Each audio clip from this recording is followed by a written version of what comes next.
All right, I'm gonna briefly cover the things that you're gonna need to make one of these shield staples. Now, of course, you're gonna need some wire. The wire I have here is referred to as tie wire. It's steel or some very low carbon iron. I think it's just steel, whatever. Tie wire, sometimes called rebar tie wire. The stuff I'm using is a little under an 1/8 inch thick.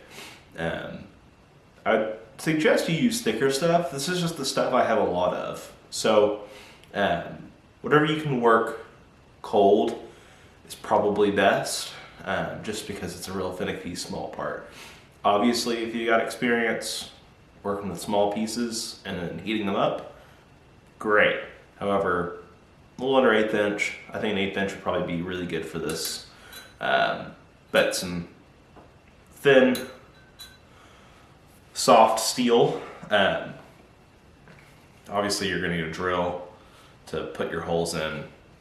You know, if you're making a shield, you probably already got one of these. Or if you're thinking about putting staples in it, but you need a way to put holes in, the right size bit, a way to cut the wire, just some end cutters, a couple of pliers don't hurt, and a flat-faced hammer. Any size, you can probably do it with a pretty small piece, but and then an anvil or a vise or a combination thereof. Those little cheap $30 vices you could get from Harbor Freight that have a little square section on the back of it would honestly be really good for this project. But this is how I'm gonna do it. And then a heat source of some kind, and that'll make more sense in the future. I know I just said to work cold. Don't worry about that right now. It'll make sense whenever we get to installing the shield. Now, you're not going to need a very long piece of this. Of course, the length will really be determined by... I'm on here. Sorry, I'm trying to get my camera to look good. There we go. You don't really need a long piece for this sort of thing. Of course, it's going to be determined ultimately by the thickness of your shield and how much you need to clinch into it. But for the shield that I have, it's about 3/8 inch thick in total. About a 3-inch section should cover it. Should work. And then, of course, this will vary for you. Luckily, this material is so darn cheap, you can really make a piece, test it, see if it works, dry fit it, and then decide whether or not you're gonna make a whole bunch of these. So now, what I'm going to do is I'm going to flatten out our ends here to points, kind of drawing it out a tad, and then we're gonna go to the next step.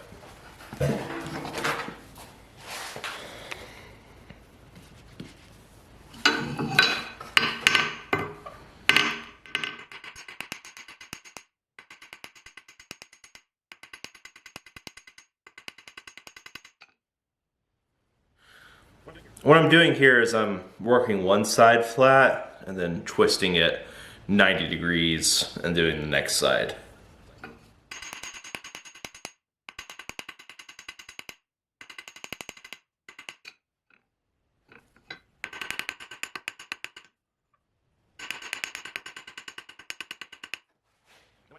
Then what I just did there is I drew out more of a point on there.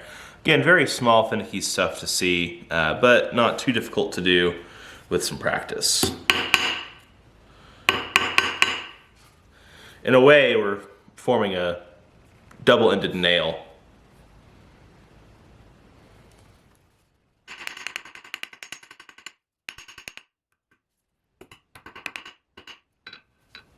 Doesn't look a whole lot different. But now we're gonna grab our pliers. And again, in a small vise, this would also work. And you can also even do it over the corner of your anvil, which I think I might do instead. Turning it around because I've got a sharper side on this end. You need to keep in mind the thickness of your belt. You're going to be putting on the ones I'm going to be putting on for this shield, be 3/4 of an inch. I'm not busting a ruler out and marking this, but you could. So I try to look for the middle section of my wire and then step it over a tad. Let's see, yeah, looks about right.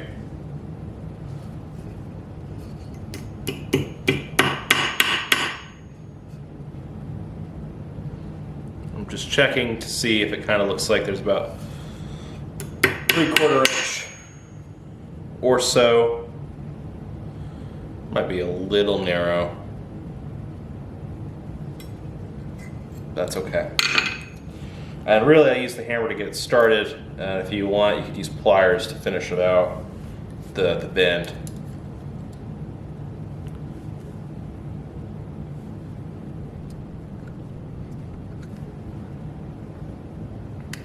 I think I can live with that, but we're not done.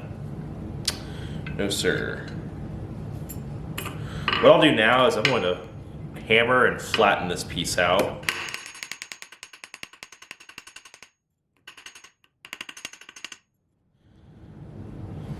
And what that does is that adds quite a bit of strength to the shape. It prevents it from opening up or deforming.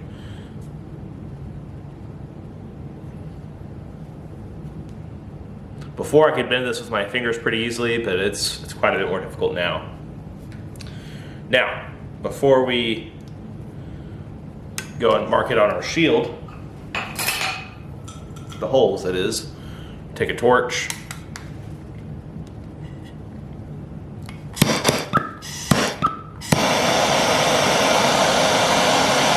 We're just heating up the tips of these.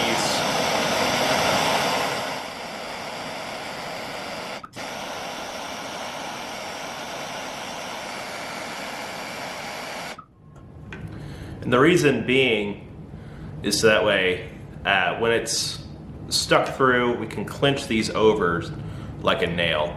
I'm going to quench this, and again, I'm using a low carbon steel because I don't want this to get hard. Obviously, with me yapping, this is past its point that a quenchable steel would be, quenchable. I'm going to put this in a bucket of water, and then I'm going to get the shield out. I'm going to help show you how I lay out the holes, and then we're going to clinch it. Now often I'll drill the holes from the front to make sure that they don't interact with whatever design is on there. And this isn't finished, Jamie, if you end up watching it. Obviously there's a lot more painting left to do. Some makers will put their staples in before, or any sort of hardware before they even put on the front layer of fabric. That might be more period. I'm not sure, but I'm just trying to make a nice looking product. Let's see. All right. So I know where I want these holes here.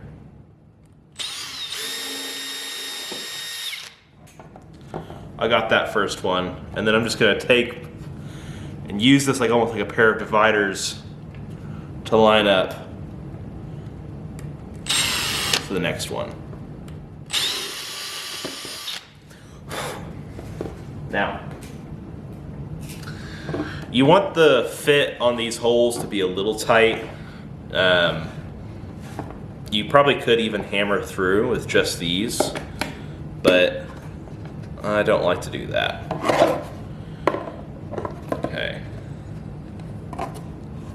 So, you see it's got these sticking out on the other end, a little loop for a belt on the back. If you want, you can, what would help is to put something in there to kind of space it out. I'll just use a pair of pliers, because I know that I'll need my other pair of pliers.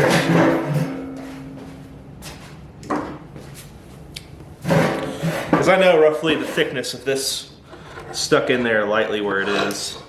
Oh.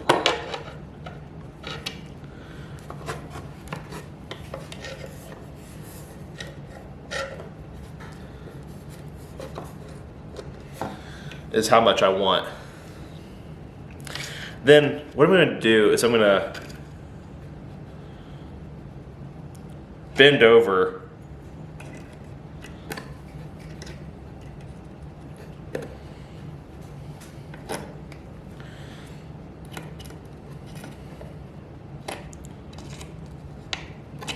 those nail points. And you'll see, maybe I did this one better, but I want that point to go past 90. So it comes up, I want it to go lower than, straight out in 90. I kind of want it to almost be brought back in. And I found that it helps it clinch it better. I'm gonna try to straighten this one out. And the reason we took the torch to it was to make this whole bending thing with pliers easier. The hammering on something this thin really serves to work harden the material.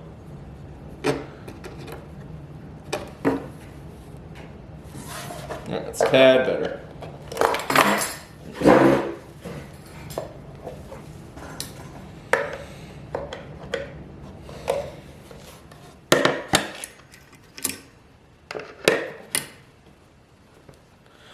Then you can even use your pliers to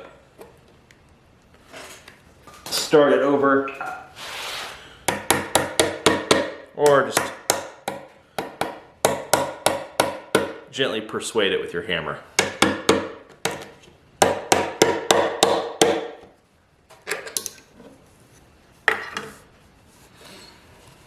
And then usually once those points are touching, I'll go underneath and I'm supporting, let's see, it's probably not a very good light.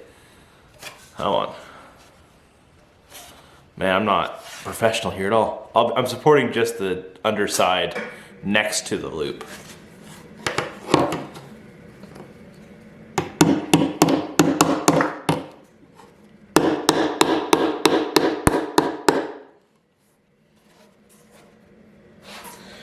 I often have to go back and forth a few times.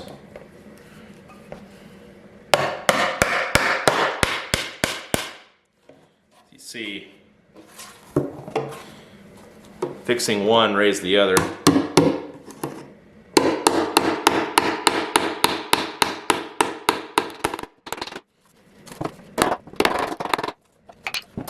There you go. There it is. See, my battery is flashing red, so I'll yap to you a little bit more another time. Thanks for watching.